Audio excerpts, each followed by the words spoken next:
திண்டுக்கல் தனியார் மருத்துவமனையில் ஏற்பட்ட தீ விபத்து தொடர்பாக அண்மை செய்தியை பார்த்துக் கொண்டிருக்கிறோம். இது தொடர்பான மேலும் விவரங்களை வழங்குவதற்காக எமது செய்தியாளர் அழகேசன் இணைப்பில் இருக்கிறார்.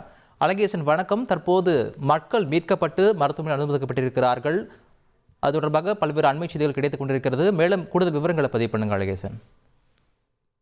அதாவது திண்டுக்கல் தனியார் மருத்துவமனையில் உயிரிழந்த 7 பேர் விவரங்களாக, அதாவது தேனி மாவட்டத்தை சேர்ந்த சுருளி என்பவரும் அவரது மனைவி சுப்புலட்சுமி, மேலும் தாடிக்கொம்பூர் ரோடு சேர்ந்த மாரியம்மாள், இவரது மகன் முருகன் இருவரும், மேலும் என்ஜிஓ காலனியை சேர்ந்த ராஜசேகர் மற்றும் ஒரு சிறுமி உட்பட இதுவரை 7 பேர் உயிரிழந்துள்ளனர்.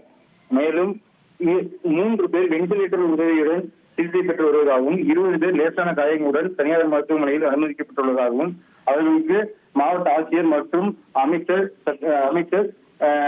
சட்டமன்ற உறுப்பினர் ஆகியோர் சிகிச்சை அளிக்க உத்தரவிட்டுள்ளதாகவும், மேலும் அவர்களை அருகிலிருந்து பார்வையிட்டு வருவதாகவும், மேலும் அவர்களுக்கு தேவையான உதவிகளை செய்து வருவதாகவும் தெரிவித்துள்ளனர். மேலும் இதுவரை எந்த பாதிப்பும் இல்லை என்றும் அனைவருமே மருத்துவமனைகளில் மீட்கப்பட்டு விட்டதாகவும், இனி உயிரிழப்புகள் ஏற்படாததும் 3 பேர் மட்டுமே வெண்டிலேட்டரில் சிகிச்சை பெற்று வருவதாகவும் மாவட்ட ஆட்சியர் தற்போது கூறியுள்ளார். செய்திகளை உடனுக்குடன் தெரிந்து கொள்ள உடனே சப்ஸ்கிரைப் பண்ணுங்க.